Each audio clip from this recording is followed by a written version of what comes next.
안녕하십니까, 심진섭입니다. 자, 두 번째 시간이에요. 전번 정부는 심정기구를 언제까지 방치할 것인가, 문재인 정부가 완전히 없애버린 모든 기구를 언제까지 방치할 것인가에 대해서 지금 말씀드리고 있습니다. 전번 시간에는 현 상황과 가정 상황을 말씀드렸어요. 여러분도 전부 다 공감하셨던 그러한 내용이라고 생각이 됩니다. 그래서 이번 시간에는 두 번째 시간인데 그 결과와 에 대해서 말씀드리고, 그 다음에 이제 현재 한국 심리전 상황은 어떻다, 현재 한국 심리전 방어 상태는 어떻다, 한국이 가짜 뉴스라든가 북한의 대남 심리전 방어 상태는 어떻다, 그리고 각국의 방어 시스템은 어떻다, 여기에 대해서 말씀드리도록 하겠습니다. 자, 만일에 전번 시간에 말씀드렸던 결과가 그런 것들이 쭉 나온다면 어떻게 되겠어요? 도미노식으로 전부 다 파괴되는 거예요. 도미노식으로 전부 다 우리 국가 기관 시설이 파괴되는 겁니다. 그 다음에 사회가 굉장히 혼란돼요. 그러면 전방에서 싸움을 할 수 있어요, 없어요? 없어요. 싸움 못합니다. 지원 세력이 없고 또 옹호해주는 그런 세력이 없는데 어떻게 되겠습니까? 싸우면 안 돼요. 패망의 직결하는 지름길이 됩니다. 뭐가? 가짜 뉴스의 확산, 그리고 좌경화 세력들, 정말 반국가 도발 세력들, 이런 세력들에 의해서 전번에 아니고 얼마 전에, 몇 년 됐죠? 오래됐죠? 꽤 오래됐죠? 그때 어떻게 됐습니까? 이모라는 대남 간첩 총수나 마찬가지죠. 그자가 어떻게 했어요? 전시 되기 전에 우체국이라든가 국가 주요 시설을 파괴하고서 하면 저 같은 경우 쉽게 될 것이다. 선전선동해서 실제 계획화 시켰었죠. 그래서 옥살이 하다가 그걸 또 전번 정권에서 어떻게 했습니까? 저기 사면시켜줬죠. 왜 사면시켜줘 합니까? 정말 반민족주의자인데, 반민족적인 매국노인데, 정말 사형제도에 사형까지 안 갔다는 사실. 정말 대한민국 자유민주주의, 정말 헌법은 정말 인본주의예요. 자, 그래서 또 어떻게 되겠습니까? 그 다음에 압도적인 경제력이 북한에 비해서 비교가 안 되죠, 경제력. 그 다음에 군사력도 우리가 훨씬 앞섭니다. 그렇지만 심리전에서 당하게 되면 어떻게 돼요? 어떻게 됩니까? 지게 돼 있어요. 패망의 지름길로 가게 돼 있습니다. 분명히 국가 무너집니다. 증명할 수 있는 사실이 있잖아요. 1998년 1월 달에 어떻게 됐습니까? 북한이 90% 이상 완전히 붕괴됐었어요. 그러니까 북한이 어떻게 했습니까? 그때 김정일이죠. 고난의 행군 정신으로 끌고 나갔죠. 그때 정말 우리 대한민국 정부가 정신만 차렸었으면 이미는 통일된 상태예요. 이런 것들이 바로 심리전입니다. 정말 우리는 대북 심리전 정말 잘했어요. 대북 심리전이라기보다는 북한 주민들 계몽시켰던 거죠. 정말 잘했었습니다. 그때 이런 것들이 바로 이제 심리전의 역할이 그렇게 컸다라는 사실을 말씀드립니다. 그리고 대남 심리전은 뭐예요? 정부하고 국민들을 막 이렇게 하는 거죠. 신뢰를 훼손시키죠. 그리고 정부 전복까지도 시도하는 것이 바로 대남 심리전이에요. 정말 무섭죠. 금방 말씀드렸던 이모에 의한 그런 시도 방법 같은 거 국회의원까지 했었어요. 그다음에 어떻습니까? 예를 들면 베트남 전 당시에 베트남에서 정말 암약하던 간첩들이 어떻게 됐습니까? 사회를 혼란과 갈등으로 굉장히 확산을 시켰죠. 스님, 목사, 신부님, 이런 사람들 참 다 어떻게 했습니까? 거기 동지였지 않습니까? 다 속아가지고. 어떻게 했어요? 공산화가 됐죠. 그분들은 어떻게 됐을까? 다 죽었죠. 그 사람들 내버려두면 안 되니까. 그렇죠. 이런 것들이. 결국 미국의 월등한 무기를 가지고 싸웠어도 졌어요. 이런 것들이 바로 이제 대단한 예죠. 그 다음에 이제 전쟁이 발발하게 되면 민간 통신만이 완전히 먹통이 되는 건 아니에요. 안 되는 겁니다. 안 됩니다. 인터넷이 살았으면 민간 통신만 계속 유효한 거죠.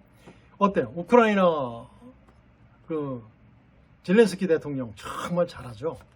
저는 젤렌스키 대통령을 잘난스키 이렇게 얘기하는데, 젤렌스키 대통령이 어떻게 해요? 트위터라든가 SNS를 통해서 자국 국민들, 그 다음에 아군들의 사기를 진작시킵니다. 막 진작시키고, 또 어떻습니까? 어때요? 국민을 안심시키고, 항상 나타나면 군복 입고 나타나잖아요. 어떻게 보면 전 세계 유력한 국가들의 그 지원을 계속 받아내고 있는 것이 바로 이제 전쟁에 쓰는 SNS라든가 민간 통신망들이에요. 대단하지 않습니까? 그렇죠. 그 다음에 이제 우리나라는 어때요? 현재 준전지 상태죠. 우린 어떤 사람이 정전협정, 완전히 말도 안 되는 어떤 대통령, 정부 문 대통령이 그랬었죠. 말도 안 되는 북한과 똑같은 주장을 했었죠. 북한이 지금 대한민국이라고 표현한 것은 바로 완전히 정전협정을 얘기하는 거예요. 거기 말려들으면 안 됩니다. 가짜뉴스에. 가짜뉴스가 아니고 용어 혼란 전술이죠. 지금 어때요? 우리나라에서 지금 최고로 물론 잘하지만 다른 분들도 다 잘하고 있지만 법무부 장관 정말 속 시원하게 후련하게 잘하지 않습니까? 잘하고 있는데 그 사람 탄핵이라는 운동 반대파에서 봤을 때는 어때요? 그 사람 때문에 안 되는 거죠. 그러니까 어때요? 탄핵을 해야 된다. 대통령 탄핵해야 된다. 말도 안 되는 아주 꺼리낌 없이 이런 것이 막 나타나고 있어요. 가짜 뉴스가 엄청나게 활발하게 진행되고 있죠. 그런데 만일에 전시가 되면 어떻게 되겠습니까? 더 활발해지겠죠. 더 악랄해질 겁니다. 거기에 만일 지금 인공지능 AI 여기에 기반한 이미지 합성 기술을 여러분들 전부 다 알고 계실 겁니다. 딥 페이크라는 기술인데 그것이 활용된다면 정말 몰라요. 대통령의 항복이라든가 도주 이런 또 항복 선언 이런 것들이 가짜 영상까지 만들어서 전파한다면 정말 걷잡을 수 없는 상황으로 발전할 수밖에 없습니다. 어때요? 그렇겠죠? 그렇습니다. 이런 것들이 바로 이제 그런 결과가 만들어낸 상황이겠죠. 그렇다면 한국은 어때요? 한국의 심리 상황은 어떻습니까? 한국군은 기본적으로 민사 심리 작전이 포함된 전쟁 계획을 수립하고 있다. 민사 심리 작전. 작전이라는 말이 또 들어갔어요. 즉 심리전을 작전의 일부로 보고 있어요. 작전을 주관하는 사람들, 대한민국이 남북과의 전쟁에서 전투에서 한 번도 못 이겨봤어요. 뭐만 이겼습니까? 우리 심리전밖에 이긴 것이 없어요. 자타가 다 공인하는 겁니다. 북한이 가장 무서워하는 게 뭐죠? 핵무기보다 더 무서워하는 게 뭐예요? 심리전이잖아요. 그런데 누가 없었어요? 문재인 정부 완전히 없어버렸잖아요. 노무현 대통령으로부터 문재인에 이르기까지 완전히 심리전 없습니다. 없어요. 그런데 아직도 민사 심리 작전이라는 말이 합참 작게 나와요. 말이 안 되는 거잖아요. 그리고 이제 그 군의 역량만으로 북한의 재래전과 심리전이 결합된 하이브리드 전쟁에 대적할 수 있을까요? 없을까요? 현재는 대한민국 군이 없습니다. 백전백패입니다.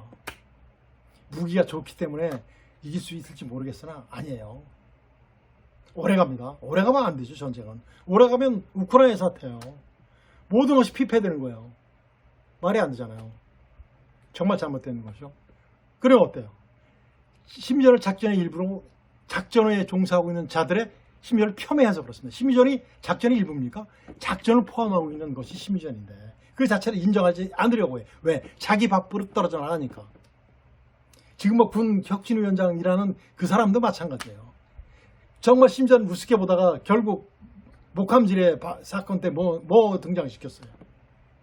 AS-96이라는 확성기 등장시켰지 않습니까? 심지어는 이렇게 우습게 보다 심리전으로 결국 자기가 또 살아나죠. 이런 것들. 현 실태가 그렇습니다. 그리고 대한민국에 심리전 기구가 있습니까? 없습니까? 없어요. 국정원에도 없어요. 다 없어졌어요. 있어봤자 할 줄 모르는 비전문가들이 있어요. 그건 없는 것만 못합니다. 전무예요, 전무. 있어도 유명무실하다는 것이 바로 그거예요. 국방부? 없어요. 전무가 결코 없습니다. 결코. 그리고 심전에 종사했다는 어떤 장군들이 있어요. 장군. 자기가 마치 심전했다. 결국 작전 장교를 한 1년 정도 하고 나서 심전 보던 거 아는 것처럼 착각을 하고 있어요. 그래도 심전에 종사했다고 한 2년 정도 종사했나? 그런 사람이 또 심전에 자기가 전문가다라고 말도 안 되는 제가 썼던 모든 거 가지고 활용하는 거예요. 하는데 잘 모르고 활용하잖아요. 잘 알고 활용하면 괜찮겠는데 말이 안 돼. 그런 사람들이 밖에 없어요. 이런 것도 정말 한국의 실태입니다. 그리고 이제 전시에 북한이 대량 급조한 유해 개정 같은 것을 차단하거나 긴급 영장 등을 통해서 고정간참이나 장애화된 세력들을 잡아낼 수 있는 그런 기구가 없어요. 인적 제도적 장치가 있다 없다? 결코 없다. 그러니까 마음 놓고 활약하는 겁니다. 그리고 국정원, 정보사, 기무사, 사이버사, 사이버 심의전 사령부죠. 이걸 누가 없앴어요? 그 기능을 누가 없앴어요? 문재인이 없앴잖아요. 문재인 정부가 없었잖아요. 정말 매국자들이, 매국노들이죠. 그리고 40명 정도 모아가지고 지금도 헛소리 하고 있죠, 지금. 정말 매국노들이에요. 정말 대한민국 국민들은 포용력이 너무 강합니다. 심지어 지금 없어졌습니다. 각국의 심전 방어 실태는 어떻습니까? 각국은? 미국은 어때요?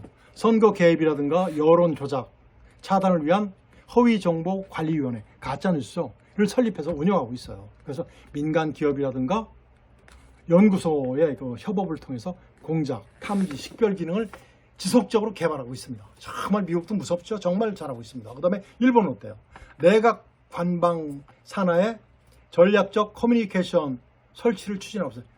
커뮤니케이션 소통이잖아요. 그래서 예를 들면 우크라이나전에서 가짜뉴스가 등장 안 하면 실제 상황을 팩트를 전달해서 그 가짜뉴스 없애버리는 그것을 직접 하고 있어요.